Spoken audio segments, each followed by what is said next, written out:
Hi everybody, I'm Eric Cochran and this is the Cochran Doctrine. Please like and subscribe to my channel down below. So in my most recent upload I talked about what makes a military school, having graduated from one that I spent 5 years at. I gave a very general overview of what day-to-day life was like, and now I'm going to go more into my personal experience and what it was like having spent 5 years there, and why I'm definitely very proud to be a Riverside alumnus, and that yes, I would definitely recommend the experience to any parents who feel that maybe military school is what their son might need. So if you've watched my pilot episode as well as my most recent upload, I started going to Riverside in 8th grade, 1 year after my parents and I relocated to Destin, Florida from the Atlanta area in summer of 2003, almost 18 years ago. It's hard to believe it's been that long already. I had grown up in Atlanta until I had turned 13 that summer. I had been in the private school system there, attending 3 different private schools between kindergarten and 6th grade. Of course, by middle school, I had had every intent of remaining in Atlanta until I had graduated from high school. Having been at a Catholic elementary school from kindergarten through 3rd grade, I was pretty focused on going to high school for what many years were the only 2 Catholic high schools in Atlanta, Marist or St. Pius X in that order, where I knew that many of my former elementary school friends would be going to high school and to this day are alumni. So, summer of 2003, though my parents decided that they were ready to leave Atlanta after living there for 16 years. They had always loved the beaches of Northwest Florida, where they had been vacationing pretty much ever since they moved to Atlanta. And they had a dream to one day live there full time. But by that point, my father had built the first of 2 investment properties over the course of the last 3 years. And an offer had come in 2003 for him to sell his Atlanta-based home inspection business. He took the offer and decided that he was ready to go into property development and the rental business in Destin full-time. As the only child in the picture, it was a move that did not go over well with me. I'm sure a lot of people would say, but you moved to the beach, how could you not like living there? I think that's easy for a lot of middle-aged people to say, but I'm sure that we all remember what it was like being 13 years old and in middle school, and it's probably the hardest chapter of growing up. By that point, I had a life in Atlanta that included school and neighborhood friends, many of whom, as I just said earlier, I was hoping to be back in high school with a couple years later. The 1996 Centennial Olympic Games were part of my childhood that I'll never forget, as I've previously mentioned in my pilot episode. And my dad and I, for a good 4 years up until that point, had also been Georgia Tech football season ticket holders. That was an important part of my childhood in Atlanta. I grew up loving the Yellow Jackets during my elementary school years. As terrible as the Atlanta Falcons were from the 90s into the early 2000s, I mean, the Georgia Tech football games back when George O'Leary was coach, those were about the best sporting events you could get to in Atlanta for what they cost. So I began my 7th grade year in the fall of 2003 at the local public school in Destin, and it didn't take me long to realize that this was probably going to be the worst school year of my life.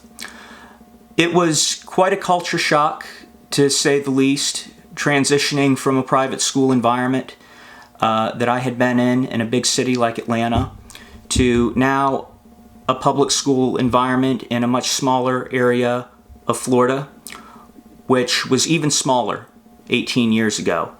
This, of course, once again happening right smack in the middle of junior high, as we all know, isn't an easy time. My private school background was pretty apparent to a lot of the kids, and I was branded a preppy rich kid and called a lot of derogatory things. I knew many kids were not from the best of households, unlike me, and I know that a lot of it probably had to do with envy. Apart from that, my GPA inflation that year was an indication to my parents that I was not in an academically challenging enough environment. The apathy and disrespect towards both other students as well as teachers was like nothing I had ever seen before. I was coming home at least once a week, taking my anger out on my parents about how badly I missed Atlanta and hated this move. We had started exploring boarding schools, in particular military schools, as an option for high school, as my 7th grade school year was coming to an end if things did not improve. But after a turbulent 2004 summer and my 8th grade year not getting off to a good start, my parents decided that enough was enough and there was really no longer any reason to wait. I needed to go away, and as Atlanta residents, we had always known about Riverside Military Academy, about an hour north in Atlanta. About an hour north from Atlanta, excuse me. Okay. So the day I became a Riverside cadet was August 24th, 2004. The previous 13 months following this move had been the most difficult of my life, and the next 2 were going to be even more difficult, getting used to being away from home for the first time. But ultimately, when I look back, these 2 months were the final phase of my adolescence, of things having to get a little bit worse before they finally started getting better. And the awakening really came at fall 2004 Parents' Weekend. By then, I knew I was in a much more academically centered, disciplined environment from the previous year. Seeing all the parents here assured me of that. It was also nice seeing a lot of cadets, cute sisters and girlfriends, coming to campus and saying how impressed they were by everything from our facilities and our uniforms. And by now I really realized it wasn't so bad. In fact, it was really a privilege to be at a place like this. As a history buff, especially somebody who loves war movies, one of my favorite movies of all time is the Civil War movie Glory. I'd also like to add that the soundtrack by James Horner is my favorite soundtrack of all time. The first time I had ever seen the movie Glory was the year before I came to Riverside, literally as we were moving out of our old family home in Marietta, Georgia, moving down to Florida. One of the greatest scenes in the film, I think, is the minute-long scene where Colonel Shaw, Matthew Broderick's character, is parading his unit, the 54th Massachusetts Infantry, the 1st All-Black Regiment of the war, down the streets of Boston after they've completed training. Colonel Shaw was, of course, a wealthy Bostonian who dropped out of Harvard to answer the call of duty when the Civil War broke out. He quickly rose through the ranks, and there's that moment during the parade where his parents are gazing down on him with such pride in their son. And this is exactly how I felt after my parents saw me in my first parade that weekend. So from that point on, I really loved Riverside and actually was glad that I'd been sent there in 8th grade as opposed to freshman year.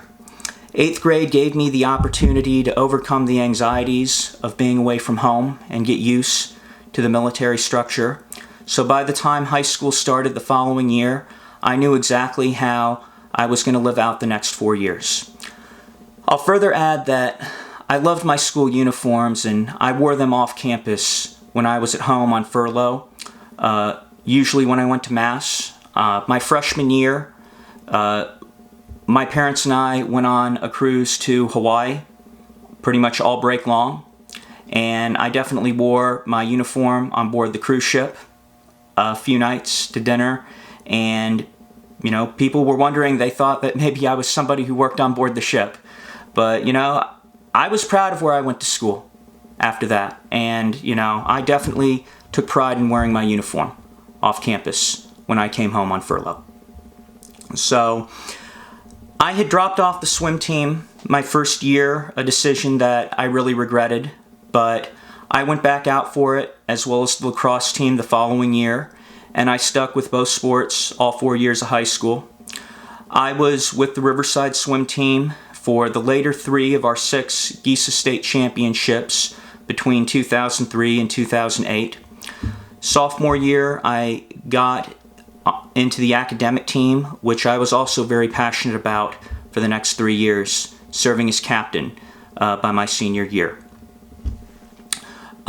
Senior year, despite how much I hated and struggled with standardized tests, I was accepted to 6 out of the 7 colleges that I applied to.